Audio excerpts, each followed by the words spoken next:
Waste ಈಗ ಒಂದು 8-10 load ಆಗಿದೆ ಸರ್, ಅದು ಎಲ್ಲ ಕರಿಗಾಗಿದೆ. ಈಗ ಆಗ್ತದ್ವಿ ಎಲ್ಲದಕ್ಕೆ ಟ್ರೆಂಚ್ ಹೊಡ್ಬಿಟ್ಟು ಟ್ರೆಂಚಿಗೆ ಹೊಡಿಯೋದು ಬೇಡ, ಸುತ್ತು ಹಾಕ್ತಾ ಇದ್ರೆ ನೀರು ಈ ಜೀವಾಮೃತ ಎಸೀರು ಅಷ್ಟೇ. ಬುಡಕಪ್ಪ ಹಾಕಿ ಬುಡದಲ್ಲಿ ಹಾಕಬೇಡಿ, ಅದರ ಮೇಲೆ ಹಾಕಿ, ವೇಸ್ಟ್ ಮೇಲೆ ಹಾಕಿ. ನೀವು ಬುಡದ ಮೇಲೆ ಹಾಕಿ, ಬುಡದಲ್ಲಿ ಹಾಕಿದ್ರೆ ಬುಡ ಏನೋ ಅದ್ರ ಉಪಯೋಗ ಇಲ್ಲ, ಬೇರೆ ಇಲ್ಲಿರ್ತದೆ.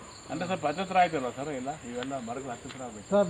ನನಗೇನು ಹತ್ರ ಅನಿಸ್ತಾ ಇಲ್ಲ. ಈಗ ಇನ್ನೊಂದು ನೋಡಿ, ಇವಂದರೆ ಆ್ಯಕ್ಚುಲಿ ಇದು ದಾರಿ ಇತ್ತು ನಮಗೆ ಮೊದಲು. ಅವರು ಅಲ್ಲಿಂದ ಹೋಗ್ತಾ ಇದ್ರು, ಇದು ಅಣ್ತಂಬರ್ ಜಮೀನುಗಳಿಲ್ಲ. ಅವರು ಆಮೇಲೆ ದಾರಿ ಬಂದ್ ಮಾಡಿದ್ಮೇಲೆ ಊರಿಗೆ ಹಾಕೊಂಡಿಲ್ಲ.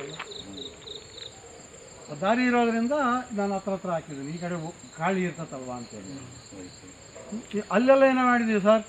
ಇದು ಮೊದಲು ದೊಡ್ಡ ತೆಂಗಿನ ಮರಗಳಿದ್ವು, ಆದರೆ 4 ಮಧ್ಯದಲ್ಲಿ ಒಂದು ತೆಂಗಿನ ಗಿಡ ಹಾಕಿದ್ವಿ ನಾವು. ಇದು ಇನ್ನೊಂದು ಏನಾಗಿದೆ ಅಂದರೆ ಸರ್, ಇಲ್ಲಿ ಹಸುಗಳಿಗೆ ಹುಲ್ಲು ಹಾಕೊಂಡಿದ್ವಿ ನಾವು ಫಸ್ಟು 3 ವರ್ಷ. ಅದರಿಂದ ಅಷ್ಟೊಂದು ಇದು ಈ ಕಡೆ ಎಲ್ಲ ಬರೀ ಕಮರ್ಷಿಯಲ್ ಹಾಕಿದ್ವಿ ಸರ್, ಗುಂಪು ಬಾಳೆ ಮಾಡಿದ್ವಿ. ಈ ಗುಂಪು ಬಾಳೆ ಮಾಡಿರೋದ್ರಿಂದ